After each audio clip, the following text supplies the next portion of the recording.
ในตอนบ่ายของวันที่1ธันวาคม2025นี้ห้องว่าการแขวงมือคำไซได้จัดกิจกรรมแข่งขันกีฬาบานเตะมิตรภาพระหว่างทีมบานเตะองค์การปกครองแขวงซึ่งนำโดยท่านสนธนูธรรมวงศ์เลขาคณะบริหารงานภาคแขวง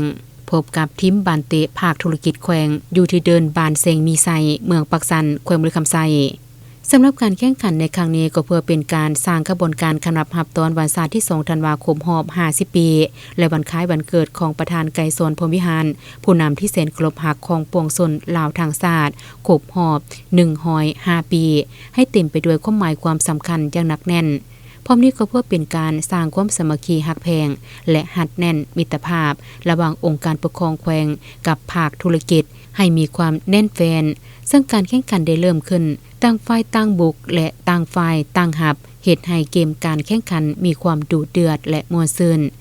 โดยแม่ทีมองค์การปกครองแขวงเป็นฝ่ายขึ้นนำทีมภาคธุรกิจไปก่อน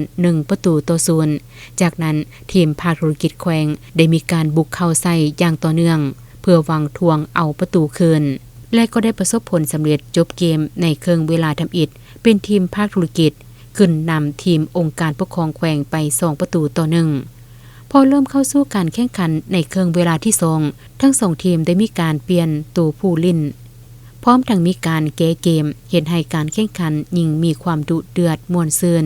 ต่างฝ่ายต่างบุกใส่กันอย่างต่อเนื่องเพื่อหวังยิงประตูคู่ต่อสู้ให้ได้จบเกมเป็นทีมภาคธุรกิจแขวงเป็นฝ่ายเอาชนะทีมองค์การปกครองแขวงไปได้4-1ซึ่งเหตุให้การแข่งขันมีความม่วนซื่นและเต็มไปด้วยมิตรจิตมิตรภาพที่ดีร่วมกัน